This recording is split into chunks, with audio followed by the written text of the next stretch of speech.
صل وسلم علی النبی وعلی آلہ واصحابہ وبارک وصل وسلم علیہ۔ بعض باتیں اتنی ضروری ہیں کہ جس قدر وہ بیان ہو جائیں بیان کم ہے اور ضرورت زیادہ ہے۔ اکبر بادشاہ کو ایک زمانے میں جب وہ رحم دل اور معتدل مسلک کا مسلمان تھا تو اس کو شوق پیدا ہوا کہ میں بھی ایک اسلامی آئین لکھوں، اور اس کا نام رکھا گیا آئین اکبری۔ تو فیضی وغیرہ سے پوچھا کہ کس طرح لکھو گے؟ اس نے کہا لوگوں کو طہارت سمجھائیں گے اور ہر اچھے کام سے پہلے بسم اللہ سمجھائیں گے۔ اکبر بادشاہ بہت خوش ہوا، اس نے کہا جس کام کی بنیاد میں طہارت ہو اور جس کام کے آغاز میں اللہ کا نام ہو، اللہ ان بندوں سے بہت زیادہ خوش ہوگا۔ یہ خیال اس لیے پیدا ہوا کہ کچھ چیزیں لوگ بھول رہے ہیں بالکل، اور وہ بھولنے کی نہیں ہے۔ مثلا ایک آدمی ایک اچھا کام کر رہا ہے تو بسم اللہ پڑھ لے، بسم اللہ الرحمن الرحیم۔ کھانا کھا رہا ہے، کتاب دیکھ رہا ہے، کپڑا پہن رہا ہے، کسی سے کوئی چیز لے رہا ہے، دے رہا ہے، بسم اللہ پڑھنے سے کیا ڈیزل اور پیٹرول خرچ ہوتا ہے؟ عادت اچھی ہو جائے گی نا۔ اللہ کتنے اچھے کام اللہ ہم سے لے رہے تو بسم اللہ زبان پر ہونا چاہیے۔ طہارت خانے سے اب ویسے ہی نکل آئے، بھائی بیسن پر ہاتھ دھو لینا اچھا ہے، وضو تو ہر وقت ضروری نہیں ہے۔ پیغمبر نے کہا ما امرت کل ما بلت انا اتوضا، مجھے یہ تو نہیں کہا کہ میں جب بھی پیشاب کروں وضو ہی کرتا رہوں۔ علماء دین کہتے ہیں امت کی سہولت کے لیے آپ نے اس کو فرمایا، لیکن یہ ضرور ہے کہ آدمی ہاتھ دھوئے، منہ کنگالے، اس کو وضو لغوی کہتے ہیں، مختصر وضو، اس کا بھی فائدہ ہے، بہت برکت ہے۔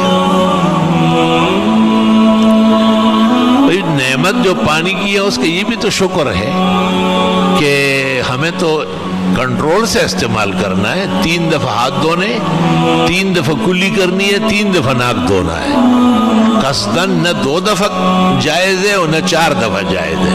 ہدایت میں لکھا ہے کہ کوئی ظالم ہی آگے پیچھے ہوگا۔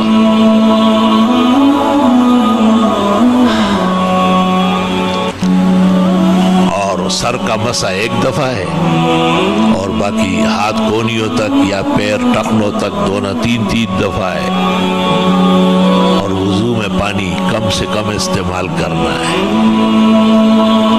رسول اکرم صلی اللہ علیہ وسلم نے فرمایا، تحتاوی علی المراقی میں روایت ہے کہ علیکم ان تحتاطو، احتیاط کرو، ولو کنتم علی شط نہر، اگرچہ آپ نہر کے کنارے بیٹھ کے وضو کر رہے ہیں تب بھی پانی احتیاط سے استعمال کریں۔ مجھے بہت خوف رہتا تھا اور پریشان رہتا تھا۔ امام شافعی کا قول نقل کیا ہے امام ترمذی نے کہ بس اپنی احتیاط اور اندازہ صحیح کرنا چاہیے، بس۔ بہت خوش ہوا۔ دوسری طرف ایک روایت یہ نگاہ سے گزری کہ جتنا پانی وضو میں غسل میں ضرورت کے لیے استعمال ہوا یہ قیامت کے دن نیکیوں کے پلڑے میں ڈلے گا اور حسنات کا وزن بڑھائے گا، اور جو پانی اسراف کے طور پر زیادہ بے ضرورت استعمال کیا گیا اللہ تعالیٰ حفاظت فرمائے، اللہ اس شرمندگی سے بچائے، وہ بدیوں کے گناہوں کے پلڑے میں ڈل کر گناہوں کا وزن بڑھائے۔ تو ایک تو کام کرتے وقت، کسی چیز میں ہاتھ ڈالتے وقت بسم اللہ بسم اللہ، علماء کہتے ہیں اتنے بھی کافی ہے، بسم اللہ الرحمن الرحیم۔ بسم اللہ الذی لا یضر مع اسمہ شیء فی الارض ولا فی السماء وهو السمیع العلیم۔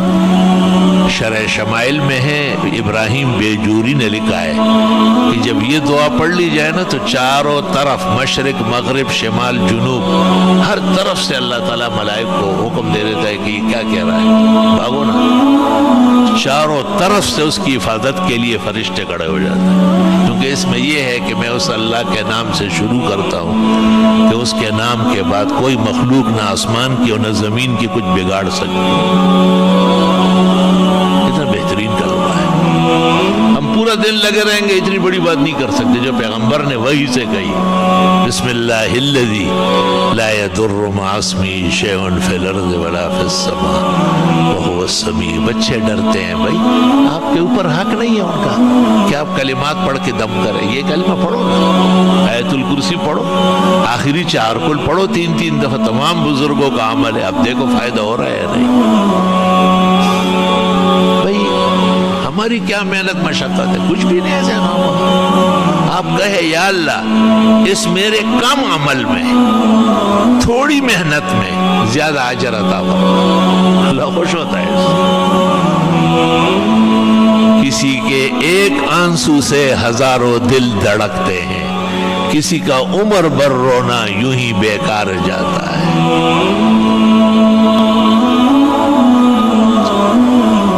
دعائیں مانگا کرے، خوب تفصیل سے دعا مانگے، ایسا مانگے کہ فرش پر بیٹھے ہوئے مالک العرش کو رحم آ جائے۔ باقاعدہ دعا کے دوران پتہ چلتا ہے قبولیت کا۔ وہ مولانا ضیاء القاسمی ہمارے بہت بڑے خطیب اور مناظر تھے اہل حق کے، انہوں نے کہا میں نے حج کیا اور حج میں بڑی مشقت کی لیکن مجھے اطمینان نہیں ہوا۔ میں نے کہا آنکھ سے آنسو گری نہیں رہا، یہ کیسے حج ہے؟ سب کچھ مناسک ادا ہو گئے، حج مکمل ہو گیا، مقام ابراہیم پر آیا تو کہا وہاں ایک پختون جو ہے نا اللہ سے دعا مانگ رہا ہے، وہ کہتے ہیں ایک ہمارا بیل تھا اور ایک اس کا بچہ تھا، یعنی بچڑا تھا، وہ دونوں ہم نے بیچے اور ریل گاڑی پہ بیٹھ گیا، کراچی اترا۔ آپ کے جہاز، سمندری جہاز، وہ سمجھتا تھا کہ اللہ تعالیٰ نے بھیجا ہے، کہا آپ کے جہاز پر بیٹھ کے یہاں آیا، اور سب کہتے ہیں تمہارا گھر ہے، اب ہم کو معاف کرنا پڑے گا۔ تو مولانا نے کہا میں نے جلدی قاعدے کی شکل میں بیٹھ کے میں نے کہا یا اللہ اس مسلمان کی دعا میں مجھے بھی شریک فرما، ہزار و قطار رونے لگا۔ تو توجہ اللہ یہ ان اعمال کی بدولت پیدا ہوتی ہے۔ اللہ تعالیٰ نے ایسا نبی کامل و اکمل بھیجا ہے کہ جب ان کے بنائے ہوئے طریقوں پر آپ چلیں گے خود بخود تواضع و عاجزی آ جائے گی۔ وہ ایک عالم سے پوچھا گیا نا کہ سر ننگا کر کے دعا کر سکتے ہیں؟ اس نے کہا تواضع کے طور پر جائز ہے۔ دوسرے نے پیچھے سے کہا خلاف سنت ہے۔ وہ چپ ہو گیا، کیوں کہ تواضع کبھی سنت کے خلاف تو ہوتی نہیں ہے، اور جس کو آپ تواضع کہتے ہیں وہ غلط ہے۔ اس نے کہا سر ننگا کر کے دعائیں مانگنا یہ نبی کی عادت نہیں تھی، نبی سر ڈھکتے تھے، بازار میں بھی ہو، باہر بھی اور گھر بھی اور نماز میں بھی اور دن کو بھی اور رات کو بھی۔ علماء تو کہتے ہیں ننگے سر کھانا بھی نہیں کھانا چاہیے، اور ننگے سر بیت الخلاء بھی نہ جائے، وہاں بھی سر ڈھکا ہوا ہو، ہاں نماز والی ٹوپی رکھ لے، دوسری اختیار کرے۔ یہ بھی اسلام تھا اور یہ بھی دین تھا۔ معارف السنن شرح ترمذی میں حضرت الاستاذ حضرت مولانا محمد یوسف صاحب بنوری رحمۃ اللہ علیہ نے لکھا ہے کہ سلف غسل خانے میں بھی سر ڈھانکتے تھے نہاتے ہوئے، اور دھوتی مان لیتے تھے کہ فرشتے تو ہے، اللہ تو ہر جگہ ہے۔ مفتی محمد شفیع نے بھی گناہ بے لذت میں لکھا ہے،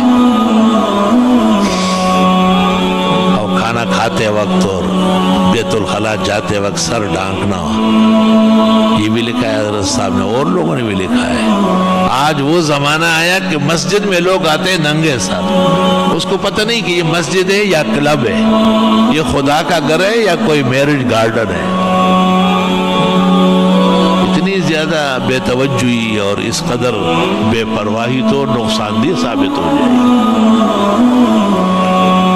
وہ دین جو بڑی شان سے نکلا تھا عرب سے، پردیس میں پہنچ کر وہ غریب الغربا ہے۔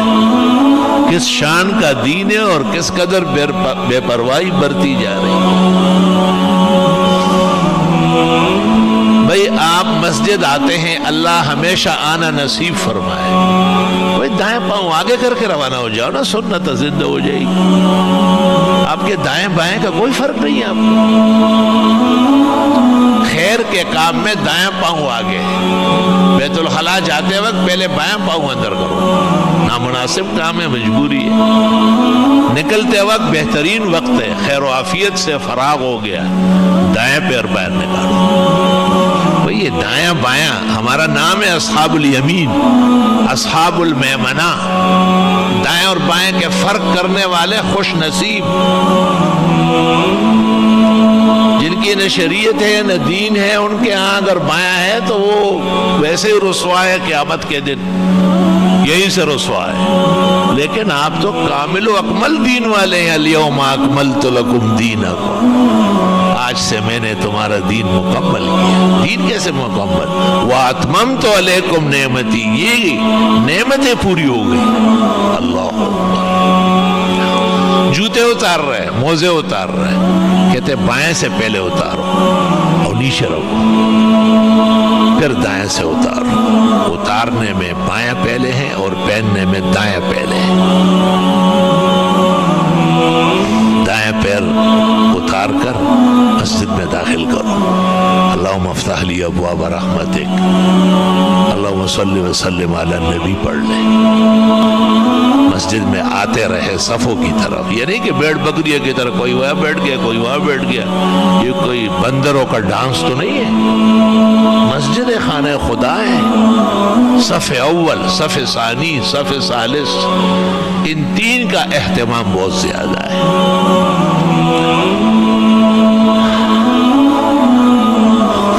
قدرتی طور پر آپ کو دائیں طرف جگہ مل گئی، اللہ کا شکر ادا کر، ممبر و محراب سے دائیں طرف مل گئی، لیکن آپ قصد نہیں کریں گے کیونکہ بائیں طرف کوئی جائے گی تو کیا آدھی صف بنائیں گے؟ جب ثواب اور ڈسپلن کا جھگڑا ہو جائے تو ڈسپلن کا اعتبار۔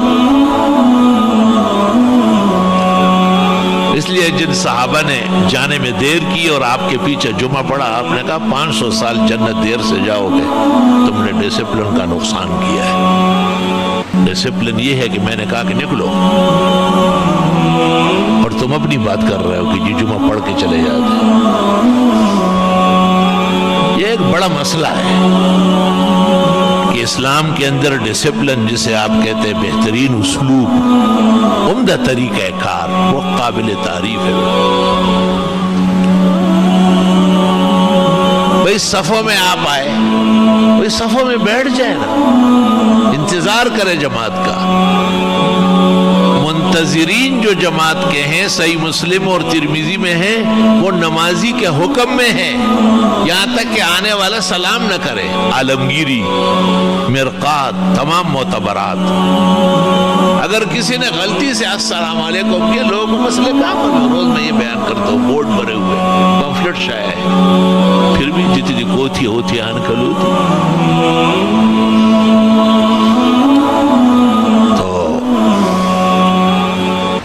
کسی نے غلطی سے کہا السلام علیکم، پختنو جماعتوں نے دی ڈیری یا بیٹے کی دی، السلام علیکم، والے کاکا پا خیال کدا دستار پلار دیرا دا دا خود خانہ خدا لوگوں نے غوخنی ہو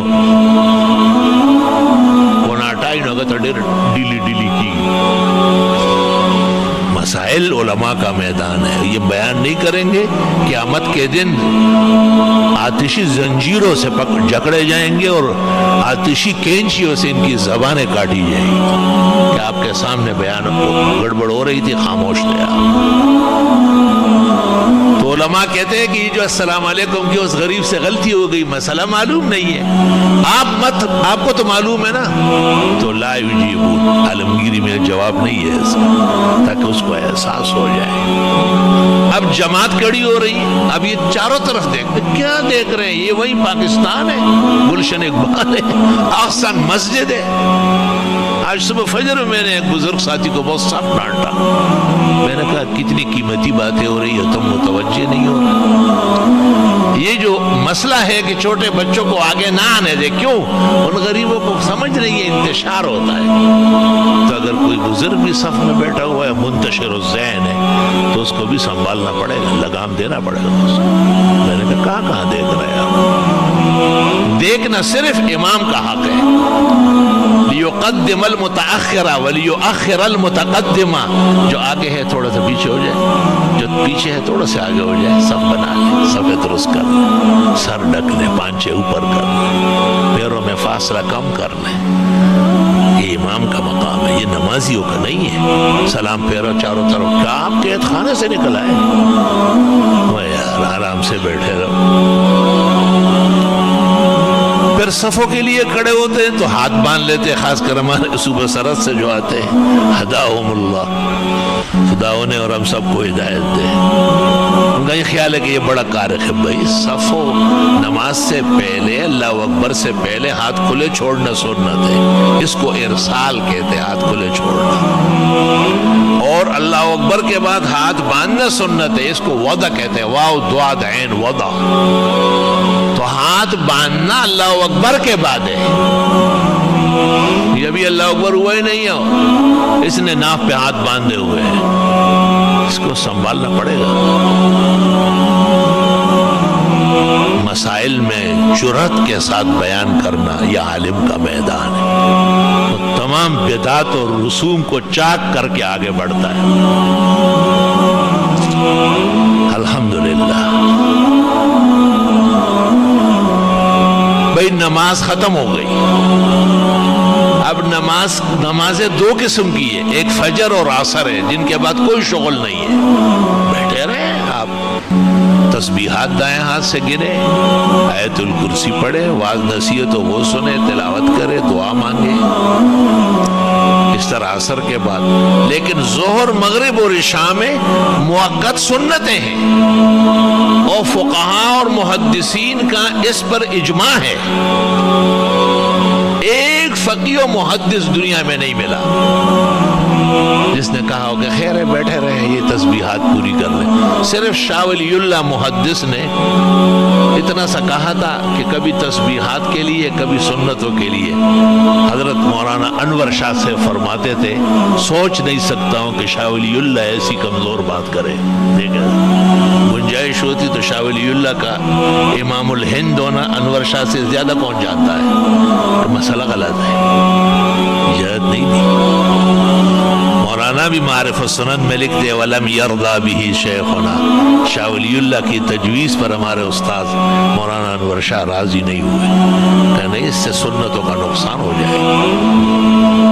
اور یہ وہ اچھے نورانی چہرے، پوری داڑھی والے، پانچے اوپر تک لے، یہ وہ بیٹھتے ہیں، وہ سمجھتے ہیں کہ کار خیر کرتے ہیں، حالانکہ القیام الی السنت متصلا بالفرض مسنون، بہر، نہر، تبیین، حامدیہ، فتاوی شام، ساری میں عرض کرتا ہوں اور تمام دنیا کے علماء کو یہ بات کہے، مجھ عاجز فقیر کے حوالے سے، کہ اس پر محدثین و فقہاء کا اتفاق ہے کہ جن نمازوں کے بعد سنتیں ہیں، تسبیحات، آیت الکرسی یا طویل دعاؤں کے لیے بیٹھنا ناپسندیدہ ہے۔ اس ناپسندیدہ فعل سے دو خطرے پیدا ہوئے۔ ایک خطرہ یہ کہ یہ شخص تسبیحات، آیت الکرسی، دعائیں پوری کر کے جو اٹھے گا تو کہتے ہیں کہ سنت نہیں نفل پڑے گا۔ سنت کہاں چلی گئی؟ اس کے اس بیٹھنے سے ختم ہو گئی۔ کون بیٹھا تھا؟ یہ ظالم بیٹھا تھا، سنت کا قاتل ہے یہ۔ کہتے ہیں یہ غصہ ہوتا ہے، غصہ نہیں ہوگا، یہ مجھے کتابوں کا پتہ ہے کہ بزرگان دین نے کتنا ماتم کیا ہے۔ دوسرا قول کہ نہیں سنت تو اب بھی سنت ہے لیکن خلاف سنت طریقے سے. کیوں؟ جیسے ولیمہ میں ڈانس، ختنے میں اعلانات، بدعتیوں کا صلاۃ والسلام اپنی جگہ سنت ہے، طریقہ بدعت کا ہے. تو علماء دین کہتے ہیں، ابن الحمام محقق نے شرح ہدایہ میں اسی کو اختیار کیا اور اسی پر ابراہیم قورانی اور تمام ائمہ دین کا اتفاق ہے کہ سنت تو اب بھی پڑھ رہا ہے لیکن خلاف سنت طریقہ ہے. تو موافق سنت کیا تھا؟ اللہم انت السلام او بمقدارها، مختصر دعا کے بعد سنت پڑھنا تھا، وہ بہترین کام. اللہ اکبر. یہ باتیں اس لیے کہی جاتی ہے کہ آپ سنیں، سمجھیں اور اپنے بھائیوں کا ہاتھ بٹھائیں. لوگوں سے لڑائی جھگڑے نہیں، لڑائی جھگڑے کی ضرورت نہیں ہوتی. آپ کا اور ہمارا کام بیان کرنا ہے. بشنود یا نشنود منہائے ہوئی بھی کو نو. پہلے میں بہت غمگین رہتا تھا کہ ساری زندگی اسی میں گزر گئی اور کوئی کام ہی نہیں کر سکتے. سر ڈانکو، پانچے اوپر کر لو، جاپانی قمیص نہیں پہنو، کونیوں تک قمیص پہنو. تو پھر حضرت اقدس امام الاسر مولانا انور شاہ نے ایک جگہ لکھا ہے، ہماری قسمت میں یہی لکھا ہے کہ ہم عوام کے ساتھ عمر بھر نہ بردازمہ ہوتے رہے. پھر فرماتے انشاءاللہ تعالی اجر ملے. اصل تو اجر. ایک زمانے میں ہم روافظ کے خلاف جیل میں تھے. کراچی کے مقتدر علماء، یہ فقیر طالب علم عاجز مسکین بھی ساتھ تھا. تو جیل کا نظام ذرا ایسا ہوتا ہے پریشان کرتا کہ وہ ریسٹ ہاؤس تھا. ہر کھانے میں commissioner, D C, S D M شریک ہوتا تھا اور قسم قسم کی دعوتیں تھی. لیکن 12 علماء دین آزاد مخلوق ہے، وہاں بند کرنا ٹھیک نہیں ہے. تو ایک دن ہمارے استاد مفتی محمد الرحمن رحمۃ اللہ علیہ نے ہم کو عجیب نصیحت کی. فرمایا میاں باہر جا کے کیا کرو گے؟ ہم نے کہا مدرسوں کا کام ہے، درس ہے، امامت ہے. کہا کیوں کرتے ہو یہ؟ ہم نے کہا ثواب. کہا یہاں دین کے لیے جو جیل کاٹ رہے ہو ثواب نہیں ملے گا کیا؟ خدا کی قسم اس دن سے ہمارا دماغ کھل گیا، عقل آ گئی. استاذ ہوتے ہمارے استاذ تھے اور اسی دن رہائی ہو گئی. یا اللہ، استقامت کی ضرورت ہے. استقامت جب آپ میں نہیں ہوگی تو مشکل بڑھتی جائے گی. جب آپ استقامت اختیار کر لیں گے مشکل کو شکست ہو جائے گی اور آپ جو چاہیں گے وہی ہوگا. بہرحال یہ باتیں ہیں جو آپ کو یاد رکھنا چاہیے. اللہ اللہ. بھئی ہم یہ بھی بتاتے ہیں کہ دعا توجہ سے مانگنا چاہیے. ہمارے ساتھی ہے اور ہمارا سرمایہ ہے، ایک خاص دوست ہے، وہ علیحدہ انٹرنیٹ کمرے میں رہتا ہے. تو یہ جو شخص یہاں نہیں آتا ہے وہاں نماز پڑھتا ہے. یہاں آنے میں اس میں فرق ہو جائے گا. ہم نے تو اجازت دی ہے کہ منتظم آئے لیکن آزادی فکر پیدا ہو. اگلے سب میں اس کو جلن ہوگی. تو آزاد خیال پیدا ہوا ہے، پیچھے کھڑا رہتا ہے. اب ایک آدمی اندر کمرے میں نماز پڑھتا ہے، کیا مطلب ہے کمرے میں کی نماز پڑھ رہا ہے؟ کوئی عذر ہے، ٹانگ ٹوٹی ہوئی ہے، کوئی پریشانی ہے تو نماز تو جائز ہے قبلہ رخ ہو کے. ہم نے فتویٰ بھی دیا ہے. لیکن صفوف میں آنا، مسجد میں آنا، سینکڑوں باتیں ہیں جو اجتماع کی وجہ سے آدمی کو نصیب ہوتی ہے. تو میں نے جب ان کو غور سے دیکھا تو بہت دکھ ہوا. میں نے کہا آپ ہمارے کام سے ہی انٹرنیٹ روم میں رہتے ہیں لیکن یہ آپ کی عادت ہے جو دعا میں ہے، یہ تو بالکل کسی اور مذہب کی ہے. آنکھوں کو ہاتھ مل رہا ہے دعا میں، ایک آنکھ بڑی اور ایک چھوٹی ہو رہی ہے جیسے جنات کو ڈرانا چاہتا ہے. اور میں نے کہا اس طرح نہیں ہے. دعا میں آپ کو ہلنے کا حق نہیں ہے. دعا کس سے مانگ رہے؟ حکم الحاکمین، وہ تیرے جیسے تھوڑا ہی ہے، اس جیسے تو کوئی بھی نہیں. لے سکا مثلی شیء. تو دعا بہت توجہ سے مانگا کریں. ہاتھ نہ بالکل کھلے ہوئے ہو نہ بالکل بند ہو. عالمگیری میں لکھا ہے معمولی سا فاصلہ رکھیں، نہ بہت اٹھائے نہ بہت بٹھائے، سینے کے سیدھ میں ٹھیک ہے. اور حدیث میں دعا ایسی مانگو جیسے آپ ہتھیلیوں سے کوئی چیز مانگ رہے ہیں. دعا میں ادھر ادھر دیکھنا، اوپر نیچے سے سر اٹھانا بد نصیبی ہے، دعا سے محرومی ہے۔ دعا کو اللہم صلی سے شروع کرنا نبی نے منع کیا ہے، خلاف سنت اور دعا مردود ہونے کی علامت ہے۔ جس آدمی نے اللہم صلی سے شروع کیا، آپ نے کہا عجلتا، اجلت کر رہا ہے۔ دوسری حدیث میں ہے کہ متعجل کی دعا قبول نہیں ہوتی۔ فرمایا اذا دعوت فاحمد ربک، جب بھی دعا مانگو پہلے الحمدللہ پڑھو، ثم صلی علی نبیک، دوسرے درجے میں پیغمبر پر درود بھیجو، ثم صل تو پھر مانگ ملے گا۔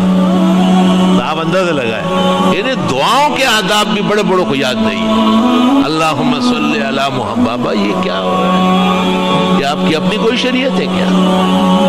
یہ ترمذی بخاری اور مسلم کے بعد اہم مہم کتاب ہے دعوات الکبیر میں 4 حدیثیں، چاروں میں پیغمبر نے منع کیا کہ درود شریف سے آپ نیک عمل شروع نہیں کر سکتے۔ کسی بھی وظیفے کے بارے میں یہ کہنا اول و آخر درود سری دروغ، غلط، فوش غلط، پیغمبرانہ خلاف ورزی۔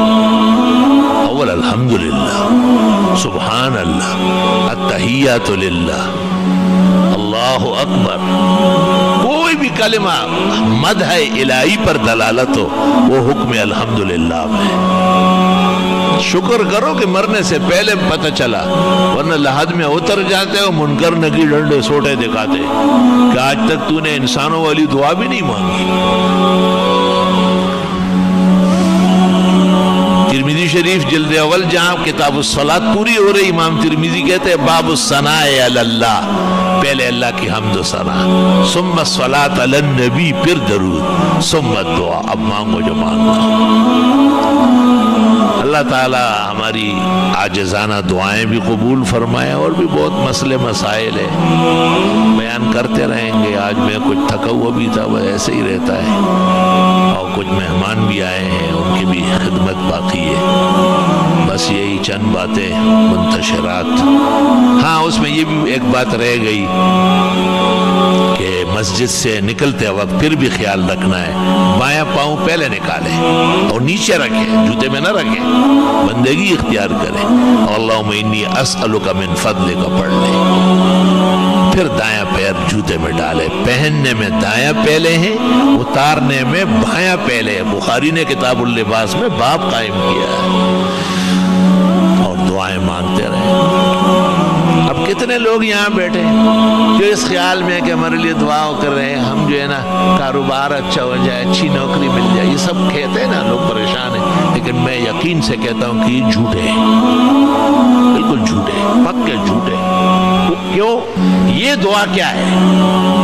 یہ جو نبی نے دعا بتائی، فضل یہاں بالاتفاق رزق حلال کسب معاش کے معنی ہے، وابتغوا من فضل اللہ، یعنی اب آپ نماز سے فارغ ہو گئے، اللہ سے دعا مانگے کہ یا اللہ میرے لیے رزق حلال کے دروازے کھولے، میرے لیے اپنے خزانے رزق کے اور کسب کے متوجہ۔ آپ کے پیغمبر نے آپ کی رہنمائی کی، خدا کی قسم دنیا کے شیخ عبد القادر، ابو حنیفہ و بخاری، معین الدین چشتی، سارے کے سارے ایک طرف ہو جائے، جناب رسول اللہ صلی اللہ علیہ وسلم کا ایک کلمہ 7 آسمان سے بلند و برتر ہے۔ آپ نے نماز پڑھی ہے، آپ کا حق واجب ہو چکا ہے، اب آپ جوتے پہن کے جا رہے ہیں تو رزق حلال تو چاہیے ہمیں دنیا میں رہتے ہوئے۔ اللہ تعالیٰ رزق حلال نصیب فرمائے۔ پیغمبروں کو بھی کہا ہے یا ایھا الرسل کلوا من الطیبات واعملوا صالحا، ایک پاک پیغمبروں حلال کھاؤ اور اچھا عمل کرو، اچھا عمل بعد میں، حلال کھانا پہلے۔ کیونکہ آدم علیہ السلام سے ذرا سی بی بی صاحبہ کے کہنے میں آئے اور وہ چک لیا دانا، خدا جانے کہ وہ اسٹروبیری تھی یا گندم تلے کوئی بلا تھی، اسٹروبیری والے بڑے اس کے حق میں کھڑے ہو گئے۔ میں کہتا ہوں شرم کرو، حیا کرو، اس کا نام اردو میں تلاش کرو، پرائی زبان بول رہے ہیں۔ اسٹروبیری تو اس لیے کہتے ہیں کہ اردو میں اس کا نام زقوم ہے، اور زقوم انہو طعام الاسیم، یہ جہنمیوں کا خوراک ہے۔ تو میرے احسان مان لو کہ میں نے کہا مت کھاؤ، امرود کھاؤ، مالٹے کھاؤ، سیب کھاؤ، آم فرمائے چون سا آ گیا، وہ کھاؤ، لنگڑے کھاؤ، سدڑی کھاؤ، یہ کیا گن کھاتے ہیں؟ کہتے جی اور نہیں کہتے۔ میں نے کہا اور تو تمہیں خوشی بھی کھلاتے تھے جانوروں کے۔ یہاں سے مسئلہ چلا ہے، صرف مسئلہ نہیں، میں نے کہا جس ہوٹل میں یہ بک رہے ہیں اس ہوٹل سے کھانا بھی حرام ہے، اور جس توے پر پکتا ہے اس توے پر کلیجی اور دل پکانا بھی، وہ تو حرام پلیت ہو چکا ہے، وہ تو خنزیر کی طرح ناجائز ہے۔ 7 چیزیں ہر حلال جانور میں جو حرام ہے، ذکر و خصیتین پہلے دوسرے نمبر پہ ہے۔ نو دیکھو کوٹے کوڑے وما ورتے چکوٹے مخرئی گازر اخرئی مولئی اخرئی دا مخرئی دیکھو ورسو کوڑا وی دیکھو نوئی مائی دی ویلے شی دا ہر چا کار نہ دے۔